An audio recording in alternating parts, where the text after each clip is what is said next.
Intense fighting is underway in Ukraine's east as Russian forces try to take the strategic town of Bakhmut. Meanwhile, the neighbouring town of Lyman is feeling liberated after Ukrainian forces managed to retake the town following successful counter-offensive measures. Life after liberation is far from easy, especially when you're hungry. There's no food or power or running water.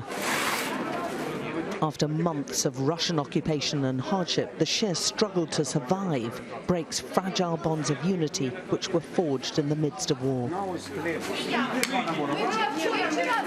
Mothers argue with pensioners over who needs the supplies more urgently. They've somehow come through the bombing.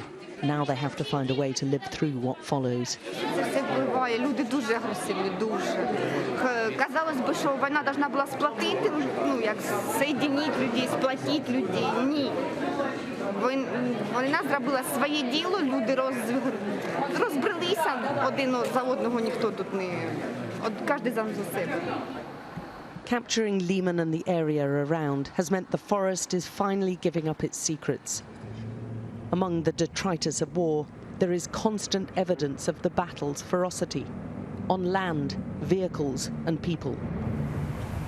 But with every dead Russian soldier discovered in the wake left behind the advancing Ukrainian army, there are shocking discoveries too of the high number of civilians who've perished.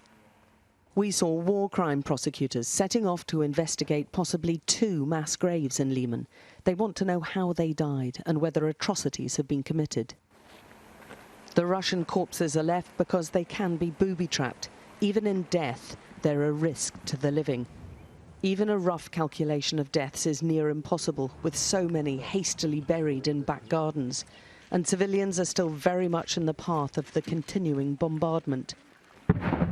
But this rout of the Russians on the Eastern Front and the continuing pressure down south too is expected to provoke yet more brutal retaliation, whilst the Ukrainians are still coping with how quickly they pulled out and the challenges that's brought.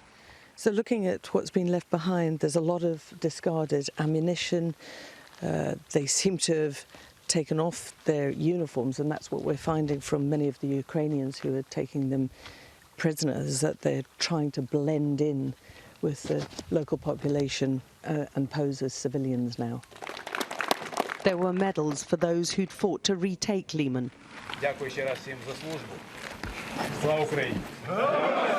And the constant war rumble means there's no time to rest.